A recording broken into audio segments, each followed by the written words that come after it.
কথা বললেই যে হবে না, তার সাথে আপনি যুদ্ধ করতে পারবেন। কি আছে আপনার? ঢাল নাই, তলোয়ার নাই, নিধিরাম সর্দার।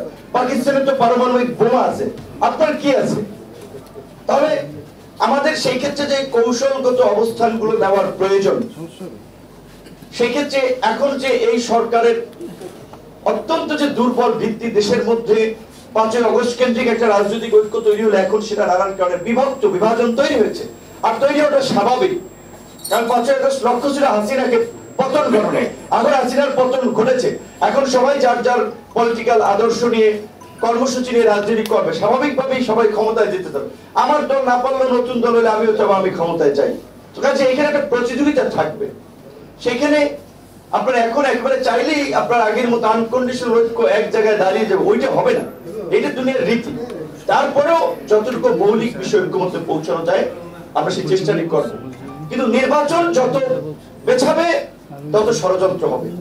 এখন দেখেন নির্বাচন কোন কোন দল ব্যক্তি দেরিতে যাচ্ছে। কারণ আমার দিয়ে যদি এক্সাম্পল দেন, এই সরকারের সব উপদেষ্টা তো ব্যক্তিগত আমাদের ইচ্ছে না, আমাদের কন্ট্রিবিউশন আছে, তারা জানে। তো আমাদের একটা মূল্যায়ন করে সচিব, ডিসিএসপি সবাই এটা মূল্যায়ন করে, কারণ আমাদের জানে যে স্যাক্রিফাইসের ফলেই আন্দোলন বা তারা এই অবস্থানটাতে এসেছে। তো বলতে গেলে তো আমি যদি যাই বিভিন্ন জায়গায় তো সুবিধা পাবো, দল গুছাইতে পারবো, তারপরে অন্য দলের সাথে ফাইট করতে পারবো, তাহলে সময় পেলে আমার জন্য ভালো। এখন এই জন্য আমার মতো অনেকে হয়তো ভাবতে পারে নির্বাচন পিছাইলে আমার দলটাকে বড় করতে পারবো, আমি কিছু সুবিধা দিতে পারবো, আখের গুছাইতে পারবো। এই কারণে অনেকে নির্বাচন দেরিতে চায়। আর অনেকে মনে করছে যে সংস্কারগুলো বাস্তবায়ন ন্যূনতম অন্তত করা দরকার। সেই জন্য অনেকে মনে করছে কিছুদিন সময় লাগলে পেছানো যেতে পারে। তো সংস্কার বাস্তবায়নের পক্ষে কোন দলকে বিরোধিতা করেছে? অযথা বিএনপির মতো একটা বড় দলকে ভিলেন বানিয়ে লাভ আছে? বিএনপির মতো সাংগঠনিক কাঠামো সক্ষমতা এই মুহূর্তে কোন দলের আছে? সরকার নির্বাচন হইলে তো সরকার গঠন তারা করবে।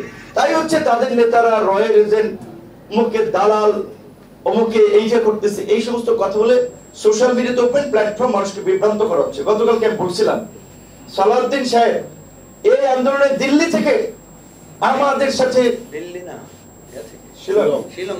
শিলং থেকে কন্টিনিউয়াসলি আমাদের সাথে যোগাযোগ করেছে, পরামর্শ দিয়েছে, অনেক কথা বলছি, এখানে বলছি না। তাহলে দেখলাম আমাদের বিশিষ্ট ইউটিউবার আবার আজকে আবারও গালি দিচ্ছে। দেখ গালি, ওটা নো ম্যাটার, তার দ্বারা তো তার পরামর্শ পলিসি নিয়ে দামি রাজনীতি করে।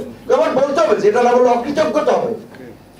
2 লাখ টাকা করে বোধহয় 3-4-8 লাখ টাকা দিয়েছে ছাত্রদের, সরাসরি তাদের কাছে পৌঁছানো হয়েছে, তাদের মোবাইল কিনে দেওয়া হয়েছে, তাদেরকে আপনার পৌঁছে দেওয়া হয়েছে। তাহলে মানুষ রয়ের সে তাকে ট্রেনিং দিয়ে নাকি এখানে পাঠাইছে। এই সমস্ত বিভ্রান্তিগুলো যারা ছড়াচ্ছে, এদের উদ্দেশ্যটা কি? সামরিক বাহিনী ক্ষমতা দখল করতে চাচ্ছে, এই করতেছে, ইউনুসকে নামাইতে চাইতেছে, এইগুলো বলে পাবলিক সেন্টিমেন্ট উত্তেজিত করে এখানে একটা সংঘাত সৃষ্টি করার চেষ্টা করা হচ্ছে।